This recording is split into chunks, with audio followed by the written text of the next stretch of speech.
My name is Richard Henegar, Jr. I am 36-year-old Navy veteran, originally from Roanoke, Virginia. I live kind of in the outskirts of Roanoke in the more rural area. I was a Navy machinist, and then I served my time and then got out and ran a family business that was an auto collision shop. It was a pretty big shop. We had 14 employees. We're doing $2 million in sales a year, but it was a nightmare, to say the least, because of just the stress and the overhead. While doing so, I needed something to give myself purpose, to give me a warm and fuzzy. I wanted to give back. I'd be lying if I said that I didn't feel some sort of emptiness after I got out, wanting to fulfill some sort of a purpose. But I was fortunate enough to come home to a family business that needed me to help with where they bit off more than they could chew. And I mean, working 80 to 100-hour weeks for 8 years kind of fulfilled my purpose, but also I drank myself to sleep every night because of the stress. I decided to go to college after that happened. Meanwhile, I had started my own auto shop to help out my old man whose disability doesn't pay his mortgage. Engineering was the path of least resistance because of my background. So I got an associate's degree in mechatronics engineering technology with a focus in design, and now I'm a senior at Old Dominion University, finishing a mechanical engineering degree, also with more of a design-oriented focus. I'm an adjunct lecturer at Virginia Western Community College for machine shop fundamentals, and I really enjoy teaching and trying to inspire others and motivate others to do good. And so when this OSE thing came about and I learned about the 2-year thing and potentially going on to start your own thing where you're teaching and helping with this vision, I was like, yeah, I like that. I got to figure out how to get there. Yeah, well, that's where I come in, I guess. So OSE is Open Source Ecology, and this is a nonprofit started by Marcin Jakubowski, TED Fellow. His story is pretty incredible. For those who are watching this and don't know about it, it's opensourceecology.org. The 30,000-foot view is that this nonprofit OSE that's been around for about 10 years, they're trying to grow. And up until this point, it's been people like yourself who have some income or some savings, and they pay OSE to go to school essentially, and they show up and it's applied learning, and they're building machines, they're collaborating globally on open source platforms, and they're learning hands-on skills like welding and carpentry and stuff like that. And they're essentially living on a farm, making it work together, trying to solve the world's most pressing problems using every tool that they have available, right? And Marcin's vision here is to turn that into a 2-year apprenticeship. And I think it's worth sort of like dialing down on what that means for you. So an apprenticeship, if you go to the website, there's a tab that says OSE Apprenticeship on it.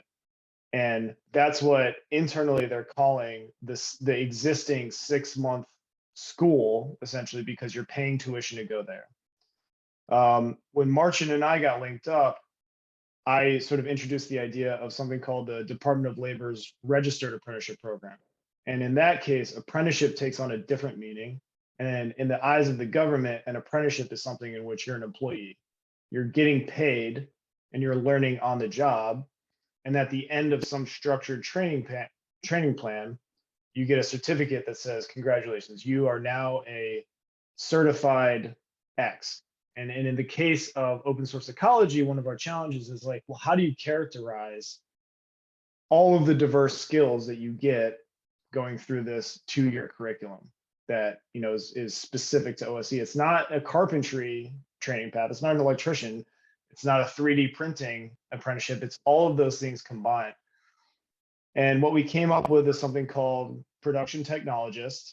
It's an existing certification, and it was developed in the 90s. And the cool thing is OSE does everything the production technologist apprenticeship did, plus so much more. So you're going to learn all of the electronics and fundamentals of workflow and QA/QC, but you're also going to learn how to build a modular home system and how to power it with solar power, how to build an aquaponics farm that's attached to it. Yeah. Yes. So I'm right, getting cold chills. for the veterans out there, what that means is once approved and up and running, you apply. If you're accepted, you would receive a wage, hourly wage. If you're GI Bill eligible, you get E5 BAH at the WID dependent rate on top of that. And then over the 2-year period, you're learning on the job, you're working at least 30 hours a week, you're receiving additional instruction outside of work hours, and your wages are increasing over time, and then the GI Bill is slowly decreasing. And we're working out the specifics right now, but in principle, it's no different than if, as a veteran, you were just going to show up and be like an electrician's apprentice, green employee day one. After a certain number of hours in time, you become a certified electrician. In this case, it's show up as a green employee and you finish and you get this production technologist credential.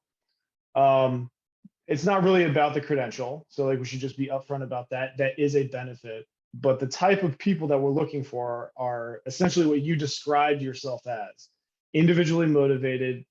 You want to be a part of the solution. You want to solve problems. You don't just want to be a cog in the machine. And you're intensely curious about all things engineering and collaboration and innovation. And you don't want to feel hindered by, a single product as being your focus, let's say. I think you used the analogy sure.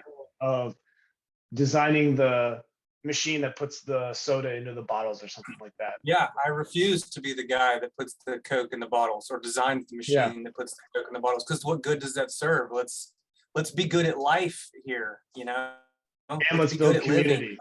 Yep. For sure. Yeah. Let's help each other out. I haven't been this excited about anything in a long time, and it's a good feeling to have some sort of direction.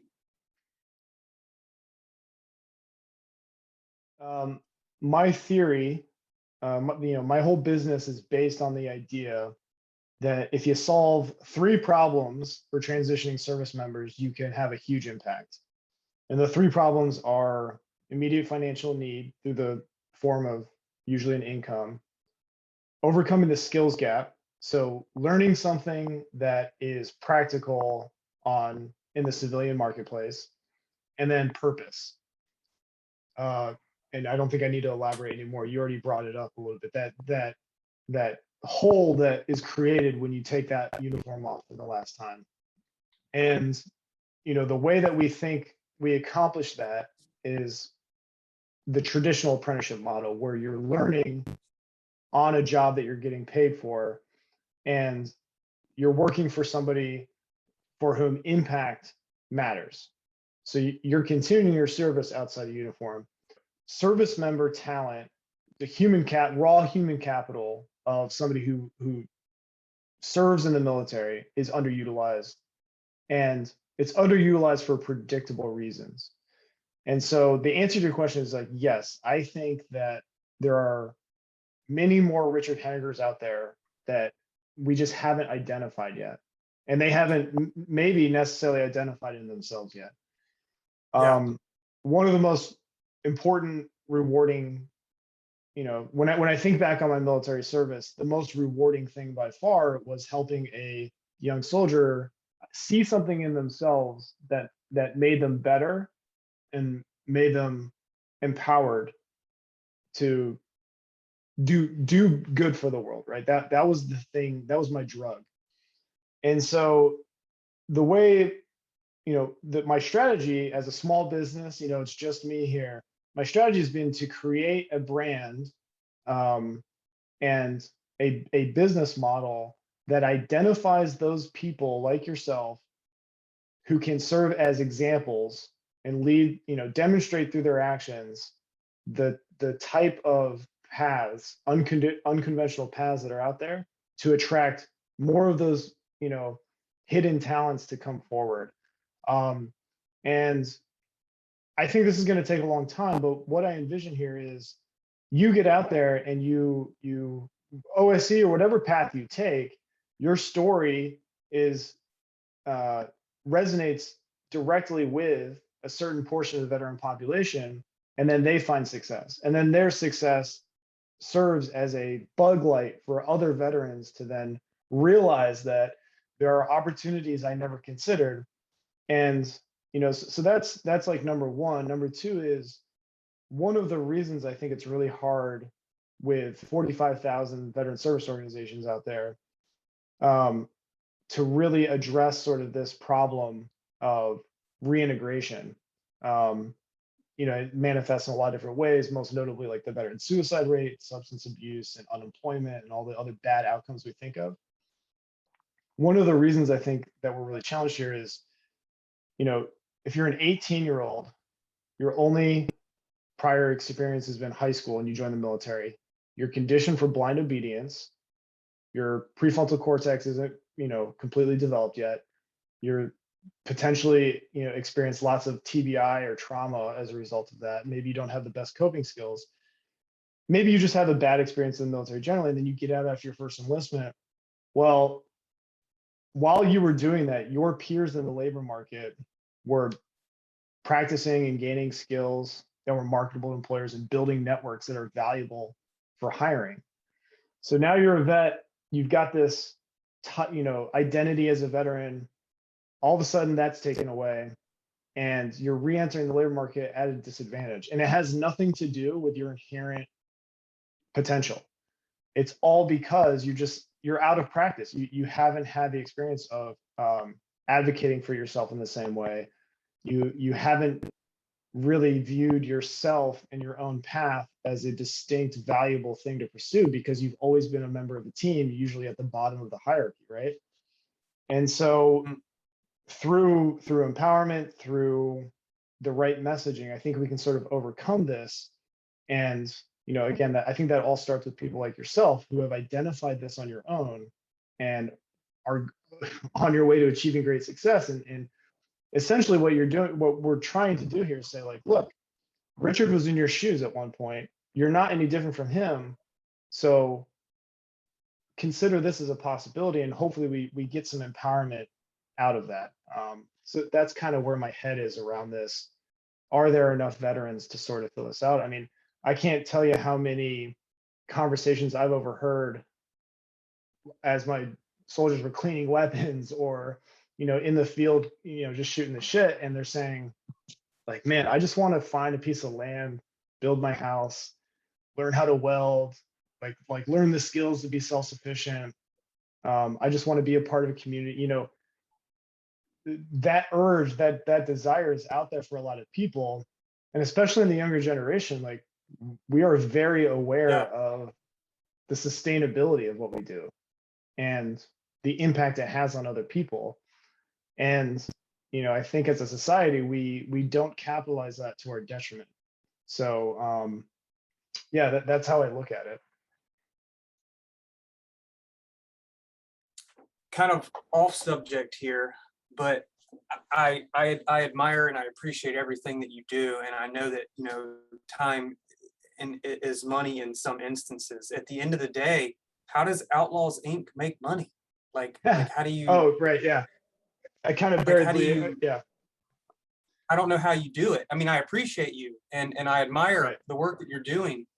But how does it pay the bills? I mean, it's the questions that I wonder. And the same thing for me, if I go on this OSE path, do I go build seed homes for people that are cheaper than the rest of these homes in these crazy neighborhoods out here? Is that how I would make money? Or is it just building all the things, whether it's a seed home or a DIY tractor or, Exactly, yeah.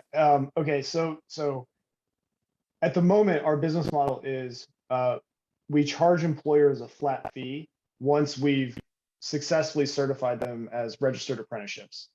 So the employer reaches out to me and says, I'm having trouble finding the right people.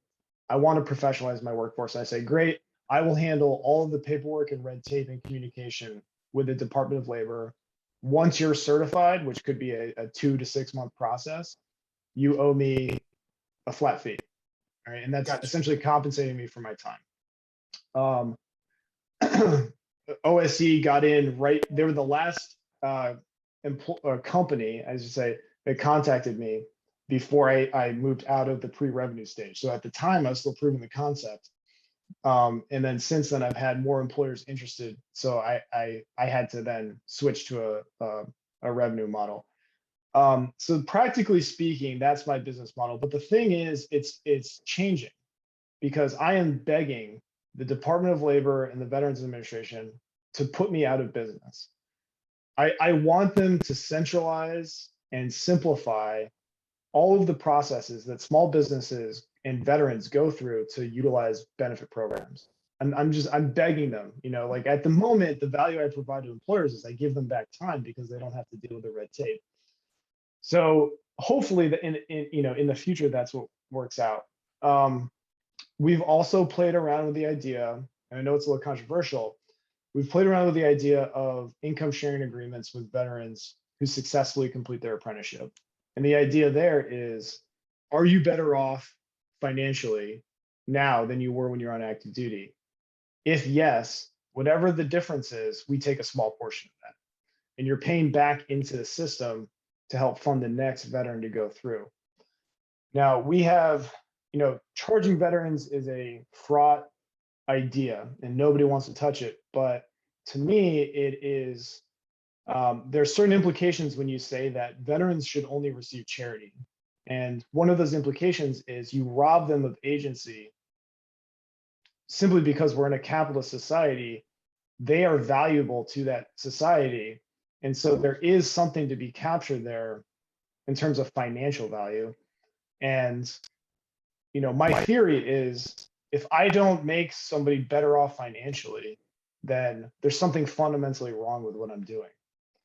And, the way that we design the income sharing is that they have to achieve benchmarks before we would consider charging them money. Those benchmarks are emergency savings, they've started saving for retirement, and their take-home income is higher than what they received on active duty. Now, to date, I have yet to work with a veteran who's achieved those benchmarks, but as a business, we're looking at this for the long term. So I'm sustaining this business by keeping my costs low. So I'm able to do a 5-year startup plan instead of a 1-year startup plan that has a hockey stick growth model. No, I'm in it for the long-term systems change. I'm currently at the phase at which I'm focused on direct impact. And then my vision is that over time, this is going to scale gradually. So that in a nutshell is how I keep the lights on. The thing that helps me the most, and you're talking about sort of like how do I sustain myself as a business, like really the payment that matters most to me is awareness. So what I tell a lot of my clients now on the veteran and employer side is just spread the word. And as an early stage startup, this is more valuable really than any money at this point, because what we're trying to do is change the culture around transition assistance. And really that starts with people understanding there are different approaches out there and we're one of them.